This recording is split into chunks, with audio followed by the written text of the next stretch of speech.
Welcome sa Tinagalog Novela, damang-dama sa sariling wika. Huwag kalimutang mag-like, share, at mag-subscribe para sa mas marami pang kwento. Ano, may ganun ba? Galit na galit ang manager nang marinig niya iyon. Dapat malaman na ang Western restaurant na ito ay isang mamahaling lugar.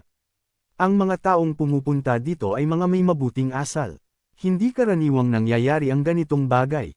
Ngunit hindi nila inasahan na may gagawa ng ganoong halimaw na bagay sa kanilang restaurant ngayon. Tinitigan ng manager si Yang Luo at mababang boses na sinabi, "Sir, kailangan mo kaming bigyan ng paliwanag. Anong ibig mong sabihin?" Nakangisi si Yang Luo at sabi, "Hindi ko ginahasa ang babaeng ito. Sadyang pinang-frame niya ako. Hindi mo pa rin aaminin." Itinuro ni Yang Luo sa ilong ang isang mataba na lalaki at sinabi, "Bata, sinabi na ng babae na ito. Nawawasak na ang damit niya. Paano ito peke?" Si Zhao Mengjia naman ay nakikisabay at umiiyak. Dumadaloy ang luha sa kanyang mukha, halatang nadurog ang puso. Naisip ko tawagan na natin agad ang pulis. Kailangan natin mahuli ang halimaw na ito para mapagnilayan niya ang kanyang ginawa sa bilangguan. Kahiyaang kumain kasama ang ganyang halimaw. Lahat ng naroon ay sumigaw ng galit. "Sige, tatawagan ko na ang pulis ngayon." Tumango ang manager at inilabas ang kanyang telepono para tumawag ng pulis. Bigla, may narinig na tinig. Anong nangyari? Lumingon ang lahat at nakita ang isang matangkad at magandang babae na nakasuot ng beige na propesyonal na damit na papalapit. Ito si Su Qingmei. Nang makita si Su Qingmei, kumislap ang mga mata ng mga lalaki at bumilis ang kanilang paghinga. Sobrang ganda ng babaeng ito. Para siyang diyosa sa mga diyosa. Nang lumapit si Su Qingmei, dali-daling nilapitan ni Zhao Mengjia at mas lalo pang umiyak. "Qingmei, kailangan mo akong ipagtanggol." Nakangisi si Su Qingmei at nagtanong, "Mengjia, ano ang nangyari?" Umiiyak si Zhao Mengjia at sinabi, "Qingmei, nung wala ka kanina, nilapitan ko ang fiancé mo para humingi ng tulong. Sabi ng fiancé mo na matutulungan niya ako, pero kailangan kong matulog muna sa kanya ng isang gabi. Hindi ako pumayag, kaya sinimulan niya akong hulihin." Nung marinig ito, namangha si Su Qingmei. Tumangala siya kay Yang Luo, puno ng hindi paniniwala ang mga mata niya. Hindi niya kayang paniwalaan na ganito ang tunay na pagkatao ni Yang Luo. Ay nako, ang halimaw na ito ay may fiancé pa, pero ginahasa pa ang ibang babae. Mas masahol pa siya sa hayop. Tama, ang fiancé ng halimaw na ito ay parang isang engkanto. Bakit niya hahawakan ang ibang babae? Hindi niyo naiintindihan. Paano magiging sariwa ang isang panloob na bulaklak kung may halimuyak ng ligaw na bulaklak? Sumang-ayon ang mga tao, puno ng paghamak ang kanilang mga mata.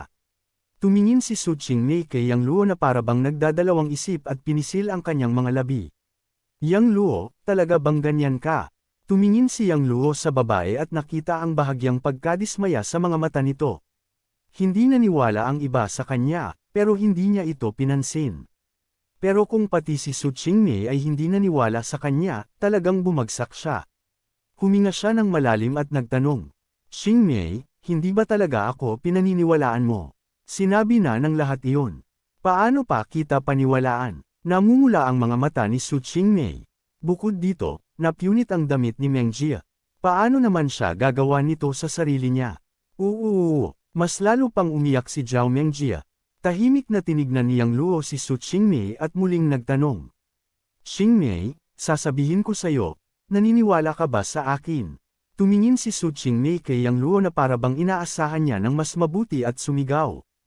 "Paano kita paniwalaan?" Masakit sa puso ni Yang Luo at napangiti ng mapait. "Kaya pala ganito ako sa puso mo. Hindi mo talaga ako pinaniwalaan." Ginawa niya ang mas masama pa sa baboy at aso pero nakangiti pa. Siya, ang kapal ng mukha ng halimaw na ito. Tama, kung hindi siya kapal ng mukha, hindi niya gagawin iyon. Mas malakas ang pagtatalo ng mga tao. Lalo na ang mga babae, punong-puno ng pagkasuklam ang mga mata kay Yang Luo. Wala nang sinabi si Yang Luo. Kinuha niya ang kanyang cellphone at binuksan ang recording. Ipinakita niya ang usapan nila ni Zhao Mengjia sa recording. Nang marinig ng lahat ang usapan, nanahimik ang buong restaurant. Iba't ibang ekspresyon ang lumitaw sa mga mukha ng mga tao habang tinitingnan nila si Zhao Mengjia ng nagulat. Tumigil sa pagiyak si Zhao Mengjia, nag-iba ang ekspresyon niya. Hindi niya inasahan na may recording si Yang Luo ng kanilang usapan. Hanggang matapos ang recording, walang nagsalita sa lugar. Tinabi ni Yang Luo ang cellphone at umalis na may malungkot na ekspresyon. Hindi siya nagsalita sa buong proseso. Grabe, yun pala ang nangyari. Ang babaeng ito ay walang hiya. Ang tao ay tumanggi sa tulong niya pero ginamit niya ang ganitong paraan para i-frame ang iba. Mas mabuti pang iwasan ang ganitong mapanlinlang na babae para hindi magka-problema. Naloko pala namin ang Ginoo. Hindi siya gumawa ng ganoon. Nako, kasalanan namin na naging padalos-dalos at hindi namin muna pinag-aralan. Lahat ay nagsalita, tinutukan si Zhao Mengjia ng galit at pagkasuklam. Pula-pula at lanti ang mukha ni Zhao Mengjia. Gusto na niyang magtago. Yang Luo. Samantala, tumakbo palabas ng restaurant si Su Qingmei na parang baliw. Ngunit wala na si Yang Luo. Kinuha niya ang telepono at tinawagan si Yang Luo, pero patay na ang telepono nito. Sumigaw si Su Qingmei sa kalye. Yang Luo, huwag kang aalis. Nagkamali ako sayo. Patawarin mo ako. Patawarin mo ako. Balik ka, pakiusap. Dumadaloy ng walang kontrol ang mga luha sa kanyang mga mata. Naupo siya at umiyak ng malakas. Kanina, paulit-ulit siyang tinanong ni Yang Luo kung naniniwala ba siya sa kanya, pero hindi siya naniniwala. At ngayong umalis na siya ng determinado, ang anino niya ay ang nag-iisang kasama niya. Wala nang naniwala sa kanya sa restaurant, pati siya mismo. Sobrang bigat ng loob ni Yang Luo. Sumunod, tumakbo si Zhao Mengjia palabas, nahihirapan ang ekspresyon. Qingmei, ako. Biglang tumayo si Su Qingmei at tinignan ng malamig si Zhao Mengjia. Zhao Mengjia, kinamumuhian kita. Mula ngayon, hindi na tayo magkakaibigan. Pagkatapos sabihin iyon, umalis si Su Qingmei at nagmaneho papunta sa paghahanap kay Yang Luo. Pagkatapos umalis ni Yang Luo sa cafeteria, hindi niya alam kung saan pupunta. Paligid niya ay walang direksyon. Sobrang sakit ng nararamdaman niya. Lumabas na mula sa umpisa hanggang katapusan, hindi siya pinaniwala ni Su Qingmei.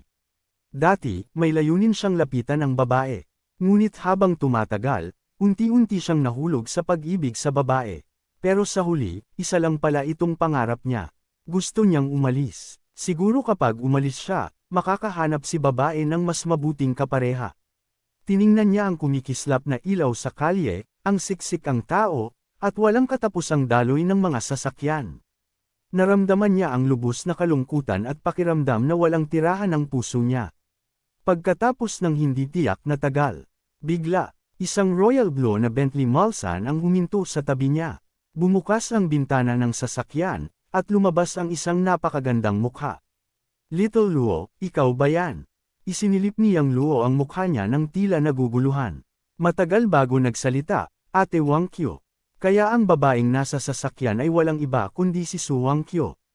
Tinanong ni Su Wangqiu nang may pagkalito, Little Luo, bakit ka nandito? Hindi sumagot si Yang Luo. Napakamot ng noo si Su Wangqiu at sinabi, mag-usap tayo sa loob ng sasakyan. Hindi na nagsalita si Yang Luo. Binuksan niya ang pintuan ng sasakyan at umupo sa likurang upuan. Pagkapasok ni Yang Luo sa sasakyan, tinanong ni Su Wangqiu, kumain ka na ba? Hindi pa. Umiling si Yang Luo. Hindi pa siya nagkaroon ng pagkakataong kumain bago nangyari ang mga bagay-bagay.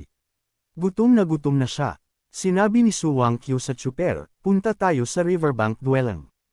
Opo, third madam. Tumango ang tsuper, sinimulan ang sasakyan, at umalis.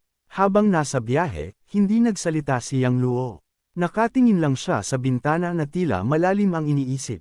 Naramdaman ni Su Wangqiu na may malaki sigurong nangyari. Kung hindi, hindi siya magiging ganito katahimik. Pero ano nga ba iyon? Bakit naglalakad ng mag-isa sa kalye ang batang ito?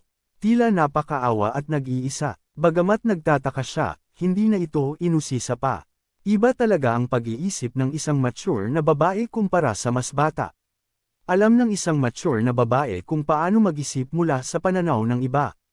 Naramdaman niya na kailangan munang kalmehan ni Yang Luo ang sarili.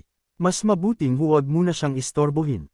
Hindi na malayan, huminto ang sasakyan sa tapat ng isang restaurant. Paglabas nila ng sasakyan, sinundan ni Yang Luo si Su Wangqiu papasok ng restaurant. Dahil may nareserba si Su Wangqiu habang nasa biyahe, inakay sila ng tagapaglingkod sa isang mesa sa ikatlong palapag. Ito ay isang open-air balcony na may iisang mesa lamang. Hindi kalayuan ay makikita ang walang katapusang dalampasigan. Malambot ang hangin ng gabi, at ang maliwanag na buwan ay nakabitin sa langit. Napakaganda ng tanawin. Pag-upo nila, kinuha ni Su Wangqiu ang menu at umorder ng pagkain. Pakihinti ng sandali po, sabi ng tagapaglingkod at umalis. Pagkatapos umalis ng tagapaglingkod, muling nanahimik ang paligid. Tahimik na nakatingin si Yang Luo sa ilog na nasa malayo. Hindi nagsalita si Su Wangqiu, tinamasa lamang ang tanawin ng ilog. Hindi nagtagal, dinala ang mga pagkain sa mesa. Hindi masyadong nagsalita si Yang Luo. Nakayuko lang siya at kumain. Kaunti lang ang kinain ni Su Wangqiu bago niya inilapag ang kanyang mangkok at chopsticks. Sinandal niya ang kanyang baba at tumingin kay Yang Luo nang may ningning sa mga mata. Nang halos matapos kumain si Yang Luo, sinabi ni Su Wangqiu, sabihin mo sa akin, ano ba talaga ang nangyari?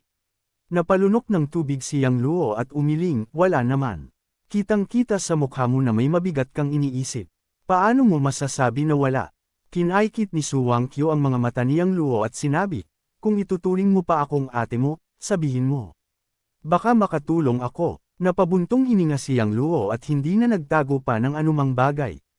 Inilahad niya kay Su Wangqiu ang nangyari sa kanlurang restaurant kanina. Nang matapos magsalita si Yang Luo, napatingin si Su Wangqiu at naunawaan, ganoon ba ang nangyari? Nagsalita si Yang Luo na may pait, Ate Wangqiu, kahit kasama ko si Qingmei, hindi niya talaga ako pinagkakatiwalaan. Ganoon din sa nangyari ngayon, nasasaktan ako. Pinagkatiwalaan ko siya ng taos-puso pero ganito ang naging resulta. Napapagitla si Su Wangqiu at nagsabi, hindi mo pa kasi siya masyadong nakilala, kaya natural lang na hindi kanya pinagkakatiwalaan. Pero sa palagay ko, sobra namang nagmamalasakit si Qingmei sa'yo. Kung hindi siya nagmamalasakit, hindi siya magagalit sa'yo, di ba? Tinanong ni Su Wangqiu, ano, talagang nagmamalasakit siya sa akin? Tanong ni Yang Luo na puno ng pagdududa. Oo, sobra, kasi dahil nagmamalasakit siya, natatakot siyang maging ganong tao ka. Sagot ni Su Wangqiu, batay sa pagkakakilala ko kay Qingmei, kung hindi niya talaga iniintindi ang mga ginagawa mo, hindi siya mag-aalala. Naniniwala ka ba na napakagulo niya sa paghahanap sa iyo ngayon? Tinanong ni Yang Luo nang tila naglalakad ang isipan, talaga bang? Hahanapin niya ako, tiyak. Sagot ni Su Wangqiu. Tinanong niya, hindi ba tumawag siya sa iyo? Sarado ang phone ko, sabi ni Yang Luo. Ino-open mo na, tingnan mo. Makikita mo kung totoo ang sinasabi ko. Sabi ni Su Wangqiu. Bagamat may pagdududa, binuksan ni Yang Luo ang kanyang cellphone. At nakita niya, sobra sa 10 missed calls at 12 ng WeChat messages mula kay Su Qingmei. Ngumiti si Su Wangqiu at sabi, naniniwala ka na ba ngayon? Umiling si Yang Luo habang may halo-halong damdamin ang kanyang mga mata. Posible ba talagang sinasabi iyon ni Su Qingmei dahil nagmamalasakit siya? Sa puntong iyon, tumawag muli si Su Qingmei. Tumingin si Yang Luo sa caller ID at nagdalawang isip kung sisigot ba. Bago siya makapagdesisyon, kinuha ni Su Wangqiu ang telepono at pinatay ito. Ate Wangqiu, ano ba ito? Naguguluhan si Yang Luo. Sabi ni Su Wangqiu, panahon na para turuan ang babaeng ito ng leksyon. Simula pa pagkabata, siya ang prinsesang maliit ng pamilya Su. Palibhasa'y lahat ay umiikot sa kanya, kaya lumaki siyang mayabang at malamig ang personalidad. Panahon na para malasahan niya rin ang moalang pansin. Napangisi si Yang Luo at sabi, mawawala ba siyang masama kung gagawin natin ito? Ganoon pa man, siya ang unang nagtreto sa'yo ng ganito, pero nag-aalala ka pa para sa kanya. Mukhang talagang magkadugtong kayo. Sabi ni Su Wangqiu ng medyo nang aasar at naiinggit pa. Huwag kang mag-alala, magiging ayos lang siya. Dagdag pa niya, hindi kita pinagsabihan na huwag mo siyang hanapin magpakailanman. Sandali lang napayagang mag-isa siya. Naniniwala ako na mas lalalim pa ang relasyon ninyo pagkatapos nito. Nagtawanan si Yang Luo at sabi, kaya pala sinasabi na habang tumatanda ang luya, mas matindi ang anghang. Napangisi si Su Wangqiu at pinaikit ang mga mata, ano ang ibig mong sabihin? Sinasabi mo ba na matanda na ako? Ay, hindi ganoon ang ibig kong sabihin. Umiling ng paulit-ulit si Yang Luo, Ate Wangkyo, paano ka naman matanda? Mukha kang dalagang nasa 20s pa. Nakita mo ba kung paano kami tiningnan ng mga hayop na iyon sa pagpasok natin dito? Parang gusto nila tayong kainin. Ako naman, para akong tinitingnan nila na isang tambak ng dumi ng baka. Puno ng inggit ang mga mata nila. Napangiti si Su Wangkyo at tinanong, so proud and happy ka ba ngayon? Opo, syempre, ngumiti si Yang Luo, ilan ba ang mga lalaki na merong magandang tulad mo na kasama, kinakain, at pinag-uusapan? Namula si Su Wangkyo at sabi, Little Luo, gusto talaga kita. Kung hindi ako si Tita Chingmei, sasamahan mo ba ako? Napahinto si Yang Luo sa kakaibang tanong. Nakakatawa ka, napangiti ng malakas si Su Wangkyo, Little Luo, biro lang yan.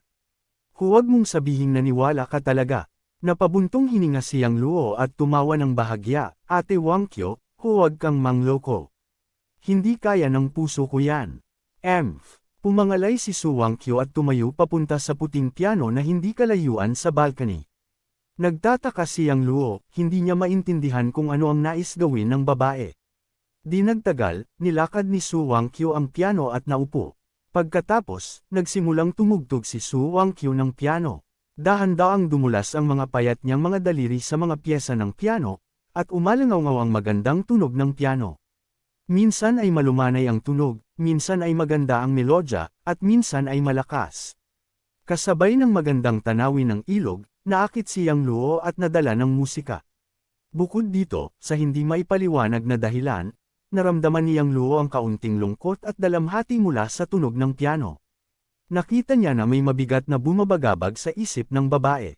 Naging maliwanag ang ilaw ng buwan sa magandang hugis ng babae at ang kanyang mukha ay kumikislap.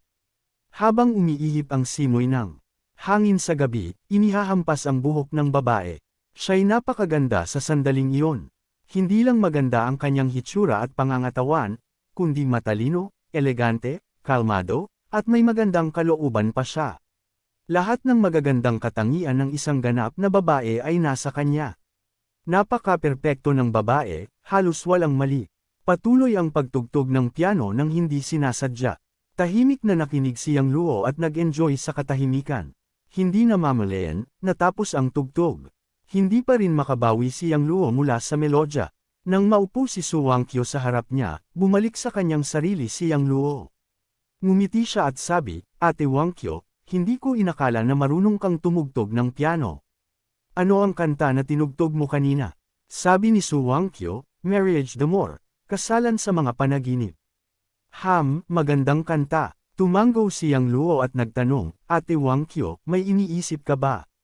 Wala naman. Iginalaw ni Su Wangkyo ang kanyang ulo, sobra ang iniisip mo. Sige. Alam ni Yang Luo na ayaw magbukas ng babae kaya hindi na siya nagtanong pa. Sa sumunod na sandali, nagkwentuhan sila ni Su Wangkyo tungkol sa iba't ibang bagay. Lumuwag ang loob ni Yang Luo. Pagkalipas ng ilang sandali, tiningnan ni Su Wangkyo ang kanyang telepono, 10 na ng gabi. Dapat na kang hanapin si Chingmei. Sabi ni Yang Luo, pero hindi ko alam kung nasaan siya ngayon. Tumawag ka sa kanya. Tumanggo si Yang Luo, binuksan ang kanyang cellphone at tinawagan si Su Chingmei. Ngunit walang sumagot. Paulit-ulit siyang tumawag, ngunit walang sumasagot. Hindi niya sinasagot ang tawag. Nakangamba si Yang Luo, may nangyari kaya. Hindi pa nakakalimutan ni Yang Luo ang pagdukot sa mga kapatid na liyo kay Su Chingmei. Huwag mag-alala, ipapatinggan ko. Sabi ni Su Wangkyo, at tumawag siya. Pagkatapos, nakatanggap siya ng tawag. Sinagot ni Su Wangkyo ang tawag at sinabi kay Yang Luo, huling nakita si Chingmei sa Rose Bar. Sige, tumanggo si Yang Luo, Ate Wangkyo, aalis na ako. Dapat ka ring umuwi ng maaga. Pagkatapos, dali-dali siyang umalis. Habang pinapanood ni Su Wangkyo na umalis si Yang Luo, napabuntong hininga siya. Gitling-gitling-gitling. Rose Bar. Ang hangin ay halo-halo ng amoy ng sigarilyo at alak, at ang musika ay malakas. Ang mga kabataan ay nagsasayawan, naghahanap ng kanilang susunod na biktima. Sa isang sulok, isang magandang babae na naka-beige na profesional na suit ang umiinom ng sunod-sunod. Siya si Su Chingmei. Pagkalabas ni Yang Luo sa kainan, nilibot niya ang mga kalye upang hanapin siya. Pinuntahan niya ang kumpanya at bahay, ngunit wala si Yang Luo. Maraming tawag at WeChat messages ang ipinadala, ngunit walang sagot. Nanginginig siya sa takot at tila inabandona. Hindi niya alam saan hahanapin si Yang Luo kaya pumunta siya sa bar para magpakalasing. Sana paggising niya, nandyan si Yang Luo sa tabi niya. Sa ngayon, sobra na ang iniinom ni Su Qingmei. 2 pulang marka ang lumitaw sa kanyang mukha, ang mahabang itim niyang buhok ay nakakalat. Malabo na ang kanyang mga mata, na parang nakakabighani. Maraming lalaki ang nakatitig kay Su Qingmei, itinuturing siyang biktima. Ngunit pula ang mga mata niya, at may luha sa kanyang magandang mukha. Habang umiinom, naluha siya at bulong, Yang Luo, nagkamali ako. Alam ko na ang pagkakamali ko. Dapat sana'y naniwala ako sa'yo. Sana bumalik ka. Nang umalis si Yang Luo ng may determinasyon, para siyang tinusok ng karayom ang puso ni Su Qingmei. Doon niya na-realize na malaki na ang pwesto ni Yang Luo sa kanyang puso. Gitling gitling gitling. Ganda, bakit ka nag-iisa dito? Isang lalaki na naka-floral na shirt ang lumapit kay Su Qingmei at ngumiti ng malisyoso. Hindi siya pinansin ni Su Qingmei, patuloy na umiinom. Ngumiti ang lalaki, sayang naman, nakakapagod uminom ng mag-isa. Tara, samahan mo kami. Habang nagsasalita, niyakap ng lalaki ang kamay ni Su Qingmei. Alis ka, bigla niyang ainal pa ang kamay ng lalaki. Nako, nagliyab ang galit sa mga mata ng lalaki. Tumingin siya kay Su Qingmei at tahimik na inihulog ang isang pil sa isa sa mga bote ng alak. Pagkatapos ay umalis ang lalaki. Sa isang malapit na booth, may mga kalalakihan at babae na umiinom. Sa gitna ay isang lalaking maikli ang buhok kasama ang isang babae sa kaliwa at kanan niya. Nang makita ang lalaki sa floral shirt, tanong ni lalaki, Rat, kumusta? Okay, sign ang lalaki sa floral shirt, Boss Meng, ayos na. Maganda, tumanggo si Boss Meng at tiningnan si Su Qingmei, hindi ko pa nakikitang ganito kagandang babae sa bar na ito. Swerte tayo ngayon, sabi ng lalaki sa floral shirt, Boss Meng, sobra ang ganda at katawan ng babae. Tara, tayo rin. Pinagbunyi sila ni Boss Meng, huwag mag-alala, lahat makakakuha. Salamat, Boss Meng. Nagtaas ng baso at nagtawa ang mga kasama. Gitling gitling gitling. Sa malayong booth, pagkatapos uminom ni Su Qingmei, kumuha siya ng isa pang bote at nagsimula ulit magbuhos.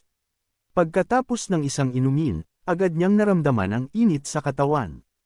Tinanggal niya ang kanyang coat, na naiwan lang ang puting chiffon na blusa. Pero kahit na tinanggal ang coat, mainit pa rin siya.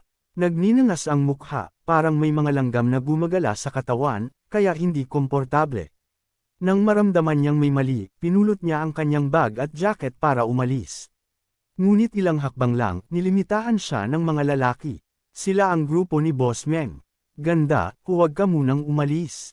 Tara, mag-enjoy tayo. Tama, ganda, kumain muna tayo. Mag-enjoy tayo pagkatapos kumain. Isa-isang nagsalita si Boss Meng at ang iba pa, nagtawanan ng masama. Napansin ito ng ibang tao sa bar pero hindi sila nang himasok. Alis kayo. Pinilit ni Su Qingmei na manatili ang kanyang katinoan at sumigaw kay Boss Meng at sa iba. Ang talagang matigas ang ulo mo. Haha, gusto ko ang mga taong tulad mo. Tumawa si Brother Meng at hinawakan ang palso ni Su Qingmei, ganda, gabi na ito. Hindi ligtas para sa'yo na umuwi mag-isa. Hayaan mo akong samahan ka. Habang nagsasalita, hinayla ni Brother Meng si Su Qingmei papunta sa labasan. Matindi ang pag-aalab ni Su Qingmei, pero hindi siya makalabas ng hawak. Tabang, sumisigaw si Su Qingmei para humingi ng tulong. Ngunit karamihan ay nagkunwaring hindi nakakita at hindi pinansin si Su Qingmei. Pero may ilang tumindig, mga ginoo, hindi maganda na pilitin ang isang magandang babae na ganito, di ba? Tama, kung ayaw ng ganda na umalis kasama kayo, kalimutan nyo na. Tumitig si Brother Meng sa kanila ng malamig at sinabi ng may galit, huwag kayong makialam sa usapan ng iba. Tayo ay mula sa Eastern Alliance. Nang marinig ang Eastern Alliance, nang inig ang iilang tumindig at hindi na naglakas loob magsalita. Hehe, isang grupo ng basura lang.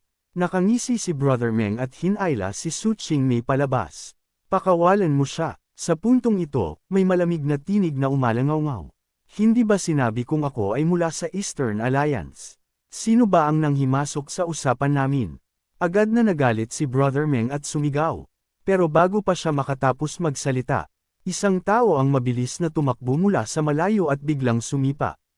ARRGHH!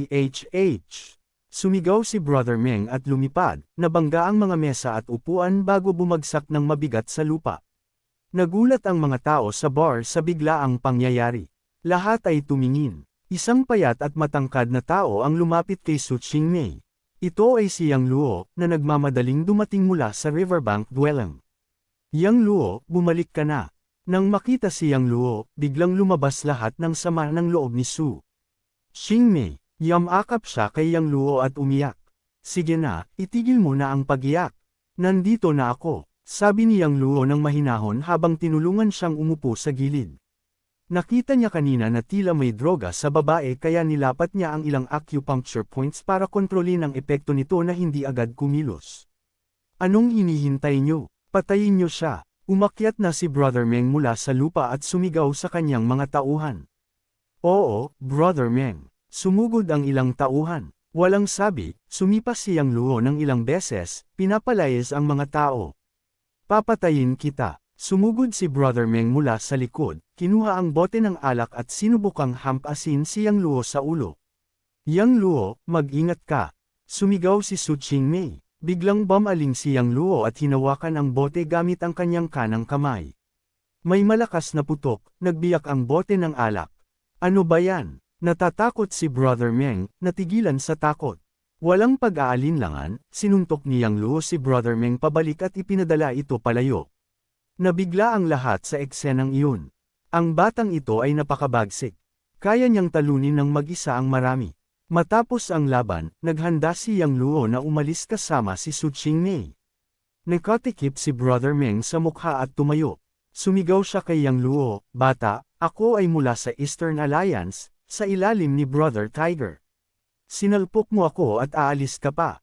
Naniniwala ka ba na pwede kitang gawing bulag bukas sa isang tawag?" Hindi ako naniniwala, sabi ni Yang Luo ng may pang-aalipusta, kung gusto mong tumawag, gawin mo na. Sabay niyang inisip kung bakit hindi pa dumarating si King Zenon para makita siya pagkatapos ng isang linggo. Ano ba ang ginagawa ni na Jiang Tianlong at iba pa? Hindi kaya hindi nila inimbitahan si King Zenon? Nakita ni Brother Meng ang tapang ni Yang Luo at nagmura siya. Karaniwan, natatakot na ang mga tao sa Eastern Alliance, pero hindi ito takot. Hindi na masyadong inisip ni Brother Meng ito at kinuha ang kanyang telepono para tumawag. Pagkatapos ng tawag, ngumiti siya ng masama, "Bata, malapit na si Brother Tiger. Tingnan natin kung paano ka mamamatay mamaya. Bata, tumakbo ka na." Ang Eastern Alliance ang pinakamakapangyarihang underground chamber of commerce sa East District. Walang nang ahas some-iron ito. Tama, sinumang sumubok ay napinsala o nailagay sa isda. Lalo na si Brother Tiger. Siya ang pinuno ng 5 Heavenly Kings ng Eastern Alliance. Siya ay isang martial warrior at napakalakas. Pinilit ng lahat si Yang Luo na tumakbo.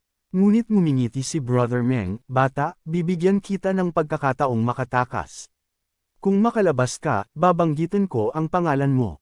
"Sino ba ang nagsabing tatakbo ako?" sabi ni Yang Luo nang walang pakialam. Hinailan niya ang isang upuan at naupo. Hindi nagtagal, maririnig ang maingay na mga hakbang mula sa labas. Kasunod ang isang malakas na boses. Sino ang buta dito na nang ahas na hawakan ang mga tao ng Eastern Alliance? Tumangala lahat at nakita ang isang grupo ng mga tao na pumasok. Ang leader ay isang matangkad, matipunong lalaki na may itim na damit at magaspang ang mukha. Ito si Gao Zinho, isa sa 5 Heavenly Kings ng Eastern Alliance. "Brother Tiger," sumaludo si Brother Meng at ang iba. Tinanong ni Gao Zinho, "Little Meng, sino ang sumakit sa iyo kanina?" "Brother Tiger, itong bata." Itinaas ni Brother Meng ang kamay at itinuro si Yang Luo. Nakaupo si Yang Luo na nakatalikod kaya hindi makita ang mukha niya ng maayos ni Gao Zinho. "Sino ka, bata? Lumiko ka." Dahan-dahan na lumingon si Yang Luo, pumikit ng bahagya ang mga mata at ngumiti. "Hehe, Gao Zinho, nagkita tayo muli.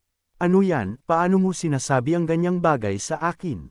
Dapat kang lumuhad kapag nakita mo si Brother Tiger." Sumigaw si Brother Meng kay Yang Luo. Kinuha ni Gao Zinho ang bote ng alak sa mesa at lumapit kay Yang Luo. Ngunit bigla, pang! May malakas na putok sa bar. Pumutok ang bote ng alak at may tumalsik na dugo.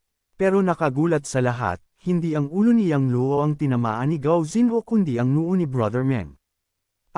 Sumigaw si Brother Meng, nahulog sa lupa, hawak ang dugo sa ulo at takot na nagsabi, Brother Tiger, nasipa mo ba ang maling tao?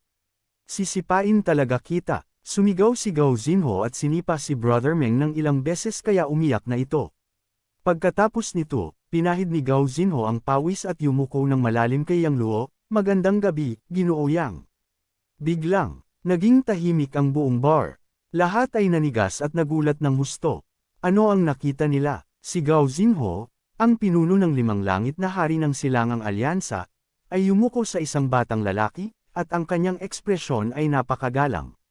Sa buong Jiang City, maliban kay Jiang Tianlong, sino pa ba ang makakagawa kay Gao Zinho ng ganoong respeto? Lalo na si Brother Meng at ang iba pa. Nanggigilalat sila at inisip na baka nagkakamali sila sa kanilang nakikita. Hindi rin gusto ni Gao Zinho na gawin iyon. Pero wala siyang pagpipilian. Napakatakot ng batang ito sa harap niya. Hindi pa matagal, nagpadala ang 4 na malaking Chamber of Commerce ng 200 elite.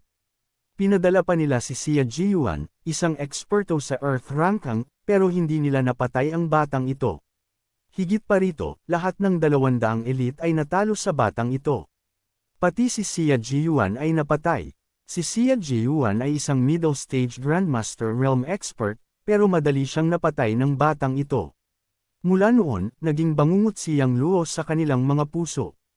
Tumango si Yang Luo at nagtanong, sila ba ang mga tauhan mo? Oo po, sagot ni Gao Zinho nang nanginginig ang boses. Sabi ni Yang Luo na walang pakialam, gusto ng mga ito na pang-asarin ang babae ko at nilasing pa siya. Ano sa tingin mo ang dapat nating gawin sa kanila? Naging pula ang mukha ni Su Qingmei nang marinig na babae niya siya. Para bang may kakaibang kiliti sa puso niya. Sabi ni Gao Zinho ng malalim na boses, ilubog ko sila sa ilog at pakainin sa mga isda. Sige, magandang ideya iyan. Tumango si Yang Luo. Inutusan ni Gao Zinho ang kanyang mga tauhan, dalhin ninyo sila at pakainin sa isda. Opo, Brother Tiger. Sumagot ang mga tauhan ni Gao Zinho at hinayla si Brother Meng at ang iba palabas ng bar. Nang makita ito, nagpanik si Brother Meng at nagmamakaawa. Brother Tiger, nagkamali po ako. Patawarin po ninyo ako. Sir, hindi po kami dapat gumawa ng ganyan sa babae ninyo. Patawad po, pero wala silang pakialam ni Yang Luo ni Gao Zinho. Hindi nagtagal, dinala na palabas si Brother Meng at ang iba, at bumalik ang katahimikan sa bar. Lahat ng naroon ay tinitigan si Yang Luo ng may respeto. Lahat ay nagtatanong sa kanilang sarili kung sino ba talaga ang batang ito. Bakit ba si Gao Zinho ay walang pag-aalinlangan na ilubog ang tauhan niya para lang mapasaya ang batang ito? Muli, yumuko si Gao Zinho kay Yang Luo at nagsabi, Ginoong Yang, nabigo akong disiplinahin ang aking mga tauhan. Patawad po, huwag mo nang ikabahala. Iwinagayway ni Yang Luo ang kamay at nagtanong, bakit hindi pa dumarating si King Zenan sa Jiang City? Ano ang ginagawa ni na Jiang Tianlong at iba pa? Sagot ni Gao Zinho, Ginoong Yang, si Master Long at iba pa ay nasa Pang City na para imbitahan si King Zenan. Dapat may balita tayo sa loob ng ilang araw. Sige, maghihintay pa ako ng ilang araw. Tumayo si Yang Luo, tinulungan si Su Qingmei na bumangon, at lumabas sila ng bar. Pero pagdating sa pintuan ng bar, biglang huminto si Yang Luo at sabi ng malamig, bibigyan ko kayo ng 3 araw.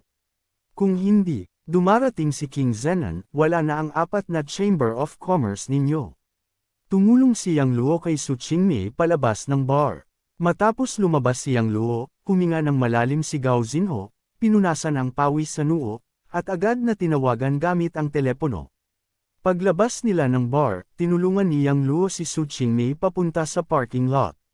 Pagpasok nila sa kotse, naupo sila sa likod. Pero pagkapasok ni Su Qingmei, sinimulan niyang haburin ang kanyang damit. Malabo ang kanyang mga mata at ungol, Yang Luo, mainit ako, ang init ko. Mabilis na tinanggal ni Su Qingmei ang kanyang pang-itaas na damit, naiwan lamang ang kanyang panty. Napatingin si Yang Luo sa tanawin sa harap niya, natuyuan ang bibig at namulat ang mga mata. Habang nasa pagka-daydream si Yang Luo, dumaikit si Su Qingmei sa kanya at sinubukan niyang haborin ang damit ni Yang Luo. Gumising si Yang Luo mula sa pagkahibang. Muling kumilos ang gamot sa katawan ni Su Qingmei. Dinampot ni Yang Luo ang ilang acupuncture points ni Su Qingmei para mapigilan ang paglaganap ng gamot. Pagkatapos, kumuha siya ng ilang pilak na karayom at ipinasok ito sa mga acupuncture points ni Qingmei. Hindi nagtagal, isang hindi kanais-nais na likido ang lumabas mula sa mga butas ng balat ni Su Qingmei. Unti-unting nawala ang pula sa kanyang mukha, at bumalik ang kanyang katinoan. Hindi lang nito naalis ang gamot kundi pati na rin ang alak sa kanyang katawan. Huminga si Yang Luo ng malalim at hinayla ang mga karayom. Pagkakita ni Su Qingmei na siya ay suot na lamang ng panloob, sumigaw siya, "Ikaw, lumabas ka nga, gusto kong magsuot." Sige, tumango si Yang Luo at mabilis na bumaba ng kotse. Pagkalipas ng ilang minuto, binaba ni Su Qingmei ang bintana at sinabi, "Sakay ka." Sige, sumagot si Yang Luo at mabilis na sumakay ulit sa kotse, sinimulan ang pagmamaneho palayo mula sa bar. Habang papunta sa Imperial River Court, nagtanong si Su Qingmei, "Yang Luo, ano ba ang nangyari sa akin kanina?" Ngumiti si Yang Luo, "Nilaslasan ka ng gamot kanina. Mabuti na lang at dumating ako agad, kung hindi ay delikado ka talaga." Aba, pumuti ang mukha ni Su Qingmei at naisip ang bigat ng nangyari sa kanya. Huminga siya ng malalim at ngumisi, "Salamat, patawad." Tila hindi maintindihan ni Yang Luo ang sinabi at nagtanong, "Para saan ka nagpapasalamat?" Sabi ni Su Qingmei, "Salamat sa pagdating mo sa oras at pagligtas sa akin mula sa mga hayop. Tapos bakit ka pa humihingi ng tawad sa akin?" Tanong muli ni Yang Luo. Nagsimulang umayos si Su Qingmei ng labi, sagot na iyan. Sabi ni Yang Luo, parang hindi ka naman talaga nagsisisi." "Nako, inaalala kita eh." "Hindi ako." Napalunok si Su Qingmei, "Talagang alam ko na mali ako. Nagkamali ako sa'yo. Pasensya na." Ngumiti si Yang Luo, "Sige, tapos na ang usaping yan. Huwag mo nang alalahanin." Tumango si Su Qingmei ng malambing at tiningnan siya ng may pagmamahal. "Yang Luo, kahit mag-away tayo o magkaproblema sa hinaharap, huwag mo akong iwan, ha? Kahit gusto mong umalis, sabihin mo muna sa akin, ha? Huwag kang aalis nang wala akong alam." Ngumiti si Yang Luo ng banayad at tumango, "Sige, pangako ko." Matapos ang halos isang oras na pagmamaneho, dumating sila sa Villa No. 8 ng Imperial River Court. Ipinarada ni Yang Luo ang kotse sa garahe at bumaba. Pero nagtataka si Yang Luo dahil walang balak si Su Qingmei na bumaba ng kotse. "Qingmei, nasa bahay na tayo. Bakit hindi ka bumaba?" Bumukas si Yang Luo ng pinto sa likod at nagtanong ng nagtaka. Hinawakan ni Su Qingmei ang noo at sinabi, "Hindi ko alam kung dahil ba sa sobrang inom ko o epekto ng gamot, nahihilo ako at mahina." Nagulat si Yang Luo, "Hindi ba tinulungan kita na mailabas ang gamot at alak? Bakit, nahihilo ka pa rin?" Hindi alam ni Su Qingmei. Ano ang gagawin natin?" Nagtanong si Yang Luo. Tumingin si Su Qingmei sa paligid at sabi, "Buhatin mo na lang ako papunta sa taas." Biglang namangha si Yang Luo, "Qingmei, hindi ka ba nagbibiro? Sigurado ka ba na gusto mo akong pasanin papunta sa itaas?" Namumula ang mukha ni Su Qingmei at medyo nag-init. Nakahahalina niyang sinabi, "Hindi ba't magandang ideya iyon?" Nang marinig ang malambing na tinig ng babae at makita ang namumula nitong mukha, agad na nanlamig ang mga buto ni Yang Luo. Kadalasan, ang babaeng ito ay may dignidad at elegante. Bilang isang presidente, siya ay may malakas na aura at parang hindi mapalalapitan. Hindi inaasahan na marunong pala siyang magpakyut. At kapag nagpapakyut siya, talagang nakakabaliw. Nang hindi agad mag-react si Yang Luo, galit na sabi ni Su Qingmei, "Kung ayaw mo, kalimutan mo na lang." Bumalik sa sarili si Yang Luo at paulit-ulit na tumango. "Oo, syempre gusto ko." Dahil ang babae ay handang paunlarin ang relasyon nila, natural lang na siya rin ay maging bukas. Ibig sabihin, isang hakbang ang napalapit ang kanilang relasyon. Gitling-gitling-gitling. Talagang mas tumitindi ang lasa habang tumatagal. Sabi ni Sister Wang Qiu, Pagkatapos ng pangyayaring ito, dapat gumanda ang relasyon nila ni Qingmei. Hindi inaasahan, naging totoo ang sinabi niya. Ngumiti si Yang Luo ng masaya at yumuko. Nag-atubiling humiga si Su Qingmei sa likod ni Yang Luo. Dahan-daang tumayo si Yang Luo, isinara ang pinto ng sasakyan, at naglakad papunta sa villa. Dahil naramdaman niya ang lambot ng katawan ng babae at naamoy ang bango nito, medyo na-distract si Yang Luo. Dahil nahihiya si Su Qingmei, humiga siya sa hindi masyadong malawak na likod ni Yang Luo at hindi man lang tumingin pataas.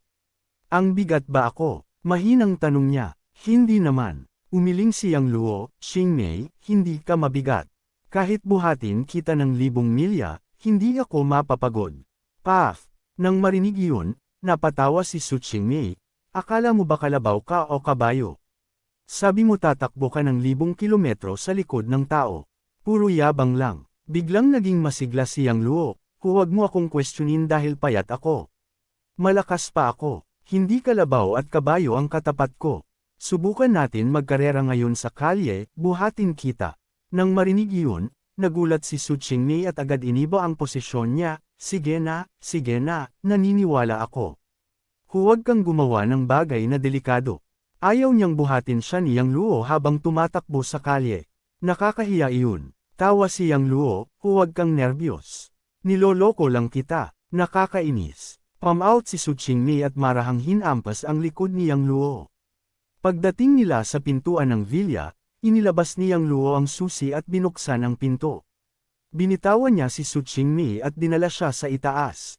Pagkapasok sa kwarto, binuksan ni Yang Luo ang pinto ng kwarto at dahan-dahan niyang inilapag si Su Qingmei sa kama. Sige, magpahinga ka na. Good night. Ngumiti si Yang Luo ng marahan, pagkatapos ay lumabas ng kwarto at isinara ang pinto. Nang magsara na ang pinto, hindi na nagkunwari si Su Qingmei. Hinatak niya ang kumot sa mukha at napaligid sa kama ng nahihiya. Su Qingmei, paano ka ba ganito? Ay yaya, parang nababaliw ako. Sa oras na ito, narinig ni Yang Luo, na nakatayo sa labas ng pinto, ang kalituhan sa loob ng kwarto. Bahagyang ngumiti siya at mahina na bulong, mukhang malapit na ang landas ng dual cultivation. Gitling. Kinabukasan, pagkatapos ng almusal ni Yang Luo at Su Qingmei, nagmaneho sila papuntang kumpanya. Pagdating sa kumpanya, sinalubong sila ni Shu Yan.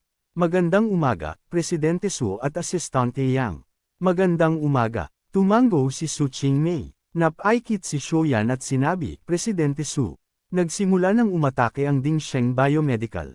Oh, kinaikit ni Su Qingmei ang kanyang mga mata, sabihin mo sa akin kung paano sila lumalaban. Habang naglalakad, inulat ni Shu Yan, mula kahapon, biglang may mga tao na lumabas online at nagsimulang gumawa ng opinyon. Ipinakalat nila sa iba't ibang platform na ang mga facial mask na ginawa namin ay may malalaking side effect. Kapag tumagal, sisira ito ng husto sa balat ng mga tao. Ngayon, trending topic na ang usaping ito. Maraming internet celebrities ang nagdududa sa aming facial mask. Kinuha ni Su Qingmei ang kanyang telepono at binuksan ang pinakasikat na short video app. Trending ang Huamei Biomedical at ang Jade Countenance Beauty Mask. Puno ang internet ng iba't ibang komento. May mga nagdududa, may mga nagsasabing panlilin lang ito, may mga sumusuporta sa Huamei Biomedical at sa Jade Countenance Beauty Mask. Para makakuha ng kasikatan, sumulpot ang maraming internet celebrities na may mga makatwirang pahayag. Presidente Su, ano ang gagawin natin ngayon? Kailangan ba nating ipaliwanag sa public relations team? Nagsisiglang tanong ni Shu Yan. Hindi na. Umiling si Su Qingmei, sa ganitong sitwasyon, kapag masyado tayong nagpakita ng depensa, lalo lang hindi tayo paniwalaan ng netizens. Kaya huwag muna tayong gumawa ng kahit ano. Hayaan natin na ang oras ang magpatunay na walang side effects ang facial masks natin. Sang-ayon ako kay Presidente Su. Tumango si Yang Luo, hindi pwedeng maging itim ang puti, at hindi rin pwedeng maging puti ang itim. Hayaan nating ang oras ang magpakita ng katotohanan. Tinanong ni Su Qingmei, Shu Yan, ano pang mga countermeasure ang ginawa ng Dingsheng Biomedical? Ipinagpatuloy ni Shu Yan, simula kagabi, nagsimula ang Dingsheng Biomedical ng iba't ibang promosyon. Pati mga produkto nila ay ibinaba ang presyo. Kitang-kita na naghahanda silang maglaban sa price war.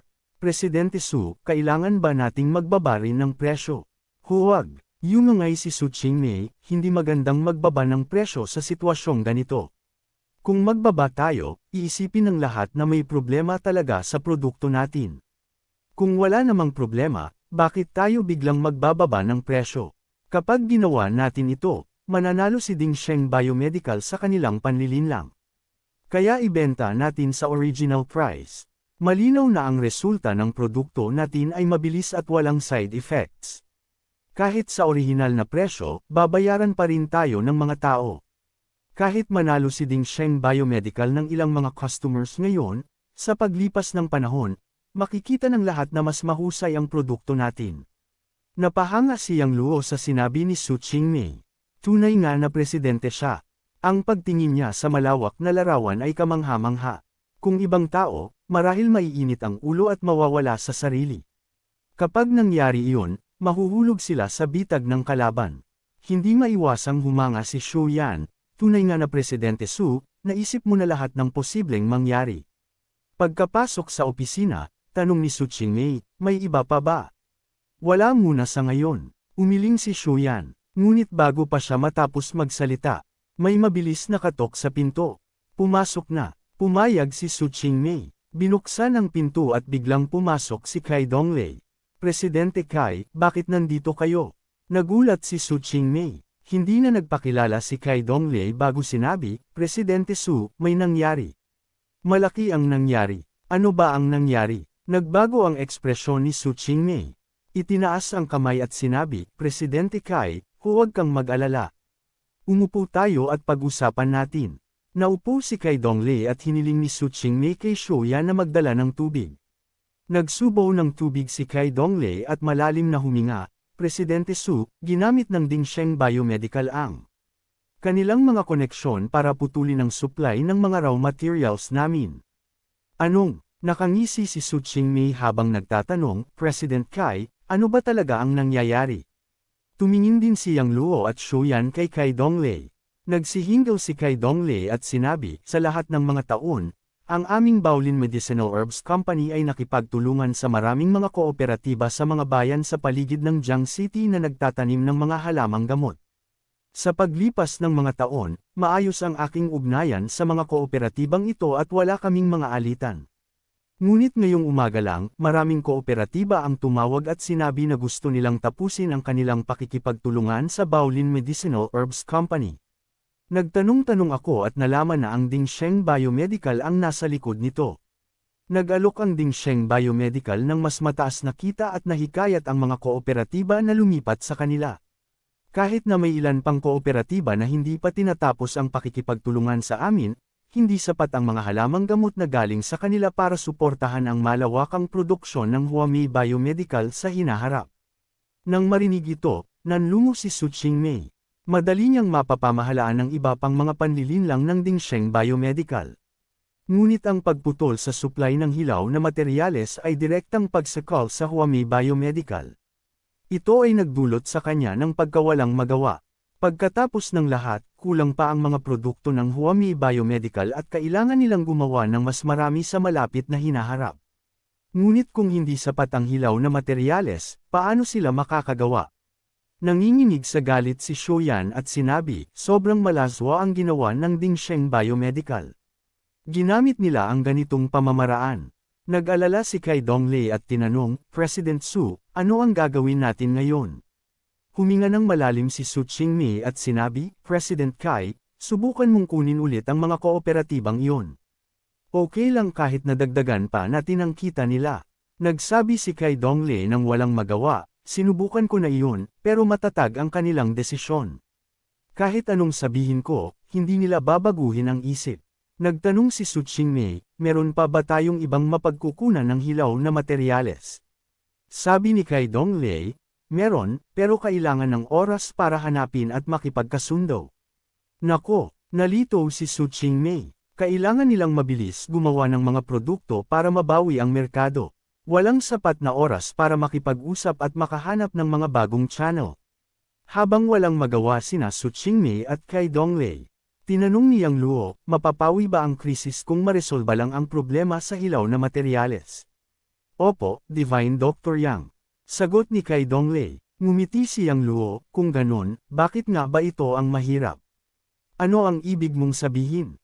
Napatingin si Su Qingmei, Yang Luo, may paraan ka ba? Tiningnan din siya ni Kai Donglei na may pagkasabik. Ngumiti si Yang Luo, ang 4 na Divine Doctors ng Jiang City, sina Elder Huang, Elder Cao, Elder Han, at Elder Son, ay may mga chain medical centers. Kailangan nila ng maraming halamang gamot araw-araw, kaya may mga channel sila ng hilaw na materyales. Kung mapagsasama natin ang mga channel nila, hindi ba matatapos ang problema? Tama, bakit hindi ko naisip yan? Pinalo ni Kai Donglei ang kanyang noo at masayang sinabi, Divine Dr. Huang at iba pa ay mga disipulo mo. Kapag sinabi mo, tiyak na tutulungan nila. Ngumiti si Su Qingmei, hindi ko inakala na kailangan ko pang humingi ng tulong sa iyo. Bakit naman hindi? Ako ang pangalawang pinakamalaking shareholder ng Huami Biomedical. Kapag may problema ang Huami, kailangan kong tumulong. Ngumiti si Yang Luo, tatawag ako kay Elder Huang at sa iba ngayon. Ang mga susunod na usapan, ipapaubaya ko na sa inyo. Tumayo si Kai Donglei, walang problema. Kapag naayos ang problema sa hilaw na materyales, malalampasan natin ang lahat. Hindi nag-atubiling tumawag si Yang Luo kina Huang Tian at iba pa. Pagkatapos ng tawag, sinabi niya, pumayag sila. Pwede niyong anyayahan sila sa negosasyon anumang oras. Walang oras na palampasin, gawin na natin ito ngayon. Tumayo si Kai Donglei, President Kai, samahan ninyo ako.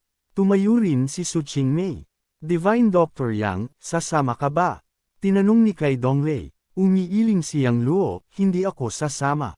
Kapag sumama ako, matatakot sila at hindi magiging maganda ang pakikipagtulungan. Magandang punto, sabi ni Kai Donglei. Sige, President Su, tayo na. Opo, sagot ni Su Qingmei. Ibinigay ni Yang Luo ang contact details ni Huang Tian sa kanila. Pagkalabas nila, pumasok si Yang Luo sa katabing opisina, umupo, at nagsimulang magmuni-muni.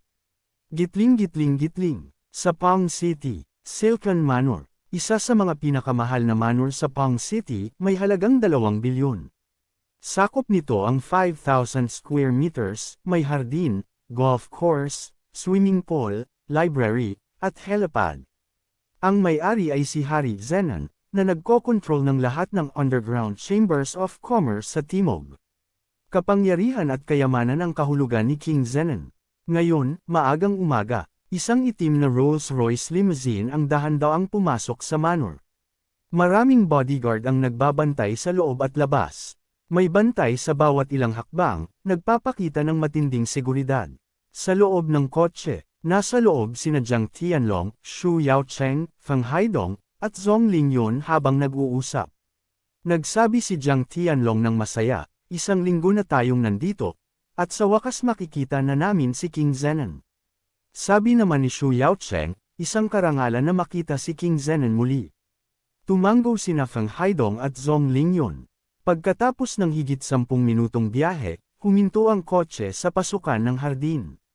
Bumukas ang pinto ng kotse at bumaba sina Jiang Tianlong at ang tatlo. Isang matangkad at magiting na dalagang nakaitim na suit ang sumalubong sa kanila. Lumapit ang babae at sinabi ng kalmado, nandito na kayo. Magandang araw, Battle King Yun. Muli silang yumuko ng may paggalang. Bagamat bata ang babaeng ito, isa siya sa 12 Battle Kings ni King Zenan. Ang pangalan niya ay Yun Feng, at tinatawag siyang Black Phoenix. Tumango si Yun Feng at sinabi, halina kayo. Naghihintay na si King Zenan. Opo, sumunod sila kay Yun Feng papasok sa hardin. Malawak ang hardin. May mga bato, lawa, tulay, at mga lumang pavilion. Pagkatapos nilang tawirin ang arched bridge, nakita nila ang isang babae na nakatayo sa mga palumpong habang dinidiligan ang mga bulaklak. Ang babae ay may taas na 1.7 metro, nakasuot ng itim na slim fit dress na nagpapakita ng kanyang magandang hugis. Habang yumuko siya, bumagsak ang kanyang mahabang itim na buhok sa gilid, na nagpapakita ng kalahati ng kanyang mukha. Sa ilalim ng araw, kitang-kita ang kanyang walang kapantay na kagandahan. Ang kanyang mukha ay perpekto, katawan na kabighani, at may pambihirang dating. Hindi maipaliwanag ng salita ang kagandahan ng babae. Kahit na nakapaligid siya sa mga bulaklak, nangingibabaw siya sa lahat. Isang top-notch na diyosa, iyon lang ang maaaring ilarawan sa kanya. Ngunit hindi nila inangat ang kanilang mga ulo. Nakababa pa rin sila ng mata na may lubos na paggalang. Ang babaeng ito ay walang iba kundi si King Zenan, si Dongfang Roushui. Dinala ni Yunfeng si Jiang Tianlong at ang tatlo pa niya sa isang sinaunang pavilion at huminto doon. Hindi nila inakala na dapat nilang istorbohin siya, si Yunfeng at si Jiang Tianlong ay hindi naglakas loob.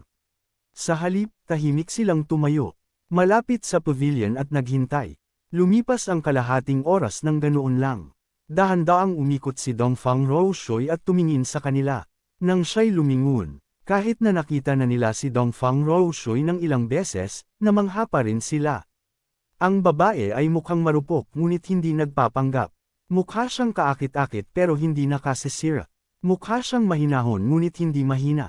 May pride siya pero hindi mayabang. Ito ang tunay na larawan ng isang babae. Sa unang tingin, parang ate na kapitbahay siya. Pero sa pangalawang tingin, may malakas siyang presensya. Ito ay natural na aura ng isang taong matagal nang nasa mataas na posisyon.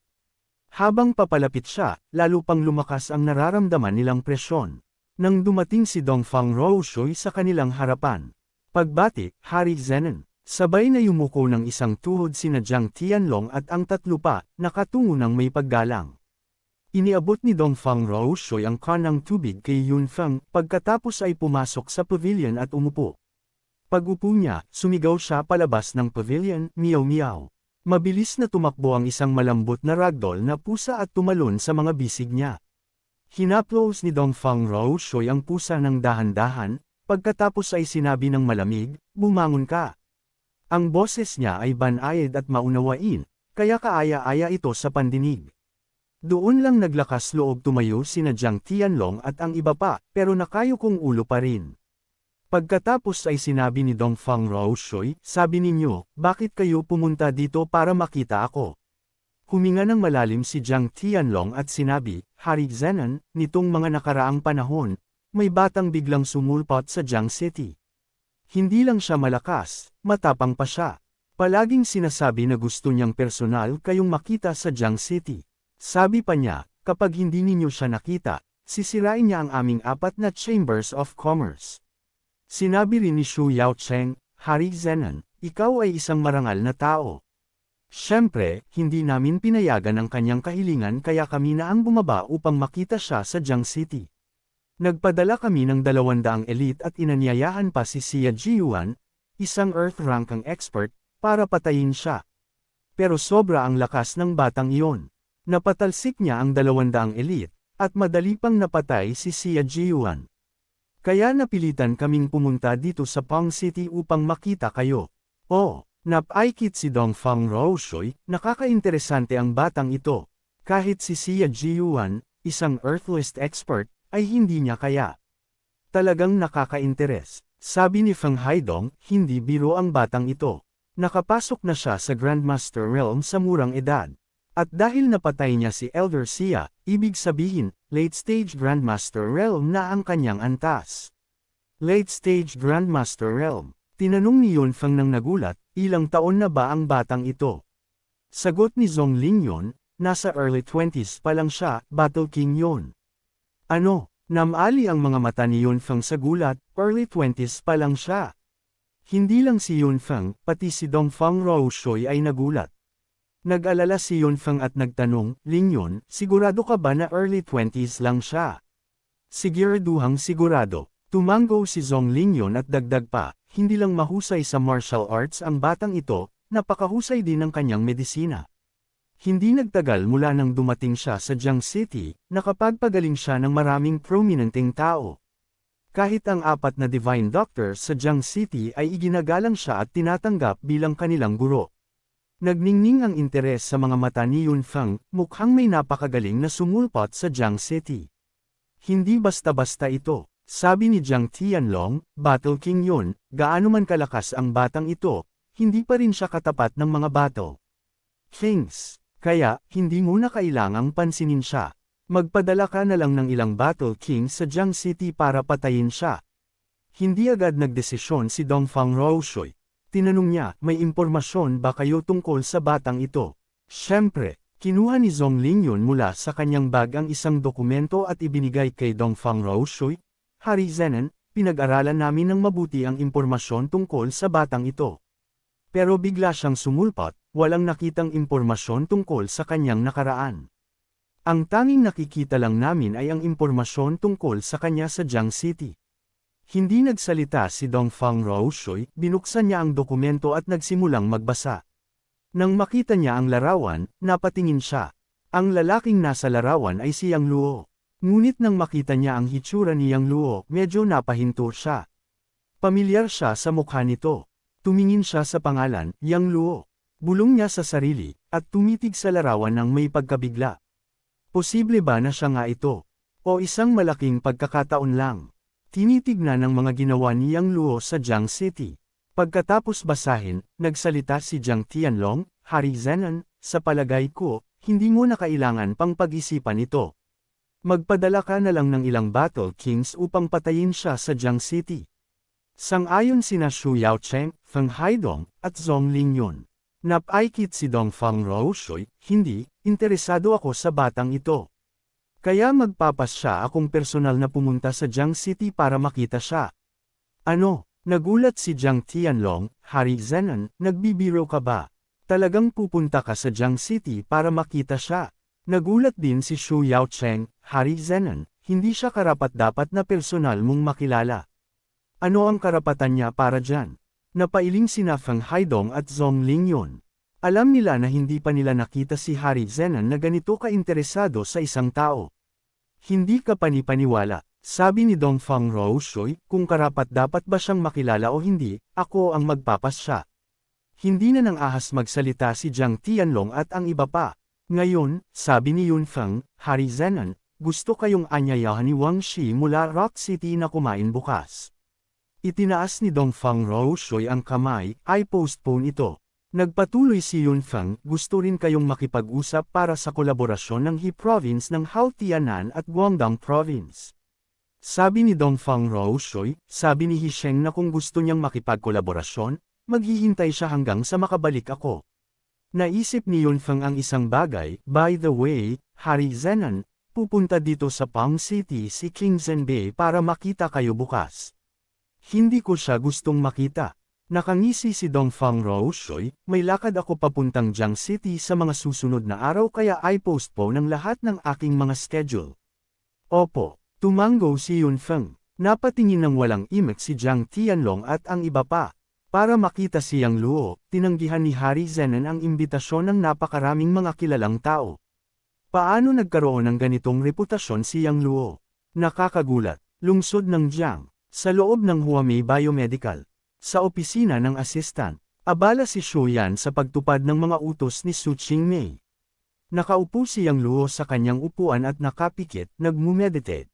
Hindi namamalayan, 1 oras na ang lumipas. Dahan-daang binuksan ni Yang Luo ang kanyang mga mata at napahinga ng malalim. Wala pa rin pagunlad sa kanyang antas ng cultivation. Kailangan niyang makakuha ng mga top-grade na jade upang makapagtayo ng spirit gathering array na makakatulong sa kanyang cultivation. Ngunit paano ba siya makakakuha ng mga top-grade na jade? Mukhang kailangan niyang ipakiusap sa ibang tao na magtanong-tanong.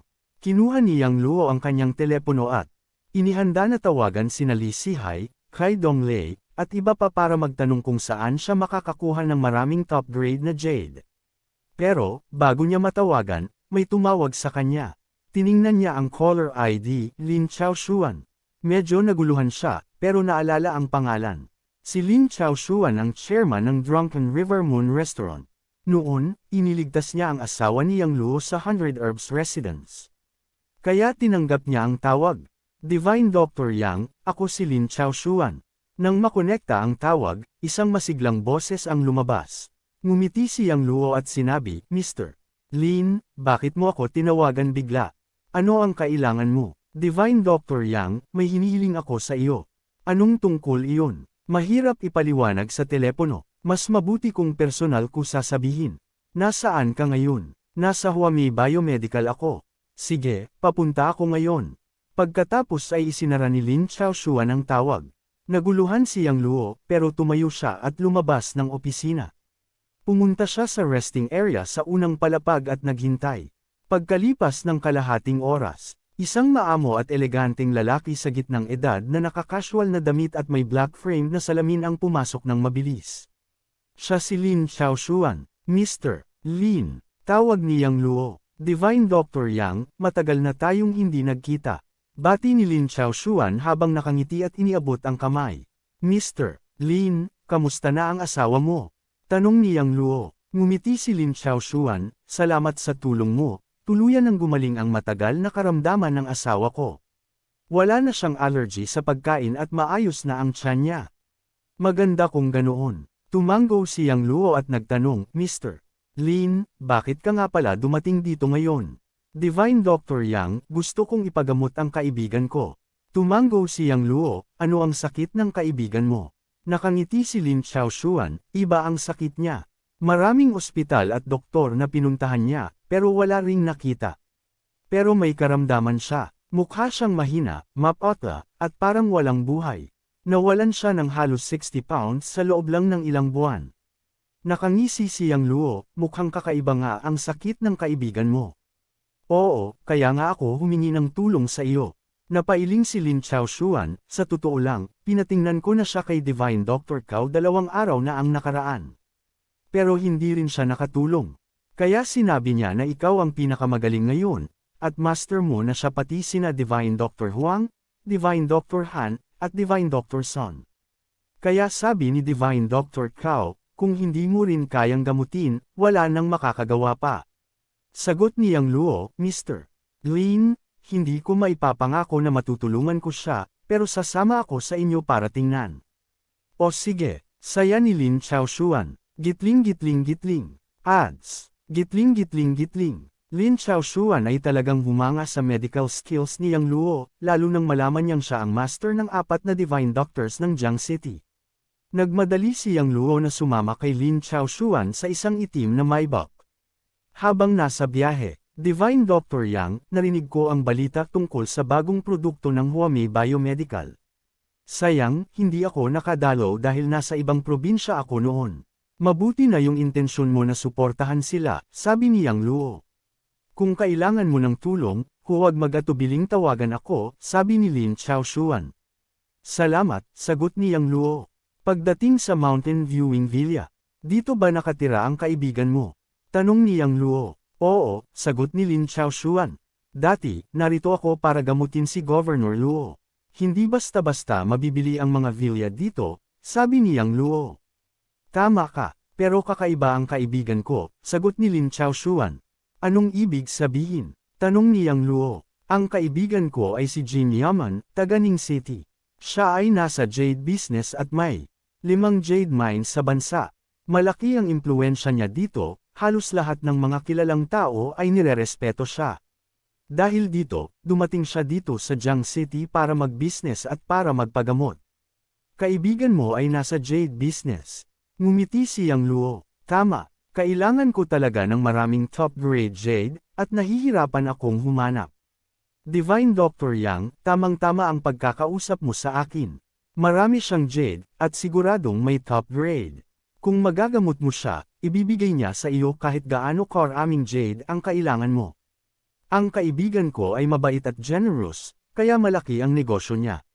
Ngumiti si Yang Luo, mukhang kailangan ko talagang gamutin siya. Tawa si Lin Chaoshuan, masaya akong marinig yan. Nagkwentuhan sila habang nagmamaneho. Pagdating sa Villano, 18. Paglabas ng kotse, sumunod si Yang Luo kay Lin Chaoshuan papasok sa villa. Pagpasok, nakita niya ang isang grupo ng mga banyagang nakaputing coat na nakaupo at umiinom ng kape. Isang magandang babae ang nakikipag-usap sa kanila. Mr. Lin, bakit ka nandito? Tanong ng babae. Ehekutibo ng Divine Doctor, inimbitahan ko si Divine Doctor Yang para gamutin si Brother Jin, sagot ni Lin Chaoshuan. Ano, si Divine Doctor Yang? Nagulat ang babae. Opo, hipag. Tumango si Lin Chaoshuan. Ang magandang babae ay may ekspresyong hindi makapaniwala, napakabata ng batang ito. Totoo ba talagang siya ay doktor, lalo na isang banal na doktor? Kanina pa niya akalaing si Yang Luo ay katulong lang ni Lin Chaoshuan. Hindi niya inasahan na isa itong doktor. Ngumiti si Lin Chaoshuan at sinabi, hipag, kahit na bata si banal na Dr. Yang, mahusay ang kanyang medikal na kakayahan. Bukod dito, siya ang pinuno ng 4 na dakilang banal na doktor sa Jiang City. Marami ang gumaling kay banal na Dr. Yang. Oh, maling tingin ang ibinigay ni Li Chaoyun kay Yang Luo at sabi, Ginoo Lin, hindi ba inanyayahan mo si banal na Dr. Cao, isa sa 4 na banal na doktor sa Jiang City, para gamutin si Lolo Jin ilang araw na ang nakalipas? Pero wala siyang nagawa. Sa tingin ko, ang 4 na banal na doktor sa Jiang City ay pangalan lamang. At ang sinasabing pinuno nila, baka wala rin naman talagang alam. Napakamot ng noo si Yang Luo at tanong kay Lin Chaoshuan, Ginoo Lin, sino siya? Agad na ipinakilala ni Lin Chaoshuan, banal na Dr. Yang, siya ang misis ni Kuya Jin, si Li Chaoyun. Tumango si Yang Luo ng maunawaan. Tumingin siya kay Li Chaoyun at mababang tinig na sinabi, Ginang Li, ang dahilan kung bakit tinatawag na 4 na banal na doktor sa Jiang City si Lolo Cao at iba pa ay hindi lang dahil sa galing nila sa medisina, kundi dahil rin sa kanilang kabutihan at dangal. At iba-ibang uri ng sakit ang umiiral sa mundo. Kahit isang banal na doktor ay may sakit na hindi niya kayang gamutin. Hindi mo dapat maliitin ang kanilang galing dahil lang hindi nila nagamot ang sakit ng asawa mo. Napangisi si Li Chaoyun at sinabi, Anak, anong silbi ng mga paliwanag mo? Kung hindi mo magamot ang sakit ng asawa ko, ibig sabihin, hindi ka magaling. Palagi ko nang iniisip na ang tradisyonal na gamot ay panlilinlang lang. Kung hindi matibay ang paniniwala ng asawa ko sa tradisyonal na gamot, hindi ko sana iniimbitahan ang mga doktor na ito para gamutin siya. Ngunit, inimbitahan ko na ang vice-presidente ng Eurodomain Western Medical Association, si Ginoo Smith, para gamutin siya. Kaya, wala ka nang kailangan dito. Lumayas ka na. Naging malamig ang ekspresyon ni Yang Luo, kung hindi ako inimbitahan ni Ginoo Lin, hindi sana ako dito. Kung hindi ka naniniwala sa tradisyonal na gamot, ayos lang. Hindi na ako makikialam. At tumalikod na si Yang Luo at umalis. Banal na Dr. Yang, dali-daling nilapitan ni Lin Chaoshuan. Huminto si Yang Luo, at sinabi, Ginoo Lin, dahil hindi naniniwala si Ginang Li sa tradisyonal na gamot, mas mabuti pang umalis na ako. Napailing si Lin Chaoshuan at sinabi, Banal na Dr. Yang, hindi naman talaga naniniwala si Hipag sa tradisyonal na gamot, pero naniniwala naman si Kuya Jin. Dahil nandito ka na, tulungan mo naman si Kuya Jin na makita ang kanyang kalagayan. Bukod dito, kailangan mo rin ang dekalidad na jade, di ba? Kung magagamot mo si Kuya Jin, may sapat kang dekalidad na jade. Napaisip si Yang Luo sandali at sinabi, sige, para lang bigyan kayo ng pagkakataon. Tignan natin. Salamat, banal na Dr. Yang. Maraming salamat. Paulit-ulit siyang pinasalamatan ni Lin Chaoshuan at dinala si Yang Luo sa loob ng bahay. Dumating sila sa pintuan ng kwarto sa ikalawang palapag ng villa. Hindi sila pumasok, tumayo sila sa labas at pinanood ang nangyayari sa loob. Sa loob ng kwarto, nakahiga si Jin Yaman sa kama, halatang nahihirapan. Napakababa ng timbang niya, parang balahibo na lang ang natira. Bukod pa rito, mapotla ang balat ni Jin Yaman. Parang wala ng dugo sa katawan niya. Isang tingin lang si Yang Luo ay bahagyang napangisi. Ramdam niya na may kakaiba sa katawan ni Jin Yaman. Pinagmasdan niya ito mula ulo hanggang paa bago agad na naunawaan ang sitwasyon. Bulong ni Lin Chaoshuan, banal na Dr. Yang, hindi ganito si Kuya Jin dati. Noon, medyo mataba pa siya. Pero simula nang magkaroon siya ng kakaibang sakit na ito, nagsimula siyang pamayat. Banal na Dr. Yang, kaya mo bang malaman kung ano ang sakit ni Kuya Jin? Tumango si Yang Luo, halos alam ko na. Ano, kaya mo bang malaman? Nagulat si Lin Chaoshuan, banal na Dr. Yang, totoo ba iyon? Oo, totoo iyon. Tumango si Yang Luo, pwede mo ba siyang gamutin? Mabilis na tanong ni Lin Chaoshuan. Kaya ko. Tumango muli si Yang Luo. Tunay. Ang saya naman. Lalo pang natuwa si Lin Chaoshuan, banal na Dr. Yang, ano pang hinihintay mo? Simulan mo na. Hindi nagbago ang ekspresyon ni Yang Luo at malamig na sabi, hindi ba mas gustong maniwala ni Ginang Li sa mga Western doctor? Hayaan mong gamutin na lang siya ng mga Western doctor. Paano kung sila ang makagamot kay Kuya Jean? Sige na nga. Alam ni Lin Chaoshuan na galit pa rin si Yang Luo kaya hindi na niya pilitin. Sa kahit anong paraan, dahil nandito si Yang Luo, tiyak na kikilos siya. Gusto rin niya na makita ni Li Chaoyun ang tunay na kakayahan ni Yang Luo at malaman kung gaano siya kapangyarihan. Sa kabilang dako, pinanood ni Li Chaoyun si Lin Chaoshuan at Yang Luo na nasa labas, at napangiti, ayos lang kung mananatili kayo. Masdan yun ang mabuti ang ibig sabihin ng tunay na banal na doktor. Sabay sabi, tumingin siya kay Jin Yaman at sinabi, asawa, inimbitahan ko ang vice-presidente ng Eurodomain Western Medical Association, si Ginoo Smith, para gamutin ka. Si Ginoo Smith at ang kanyang koponan ang mga awtoridad sa medisina. Sigurado akong magagaling nila ang sakit mo. Tumingin si Jin Yaman kay Smith at sa iba pa at mahina na sinabi, pasensya na sa abala. Kung magagaling ninyo ako, gagantimpalaan ko kayo ng malaki. Tumango si Smith at iniutos sa kanyang grupo, magsimula na tayong suriin ang katawan ng Ginoo.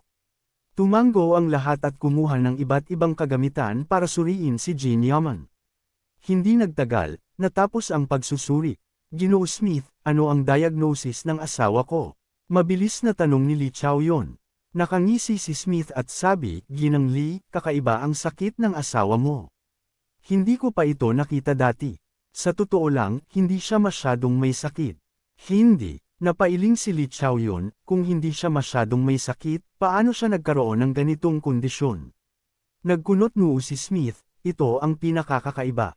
Kahit hindi siya masyadong may sakit, lubhang bumaba ang iba't ibang gawain ng katawan niya.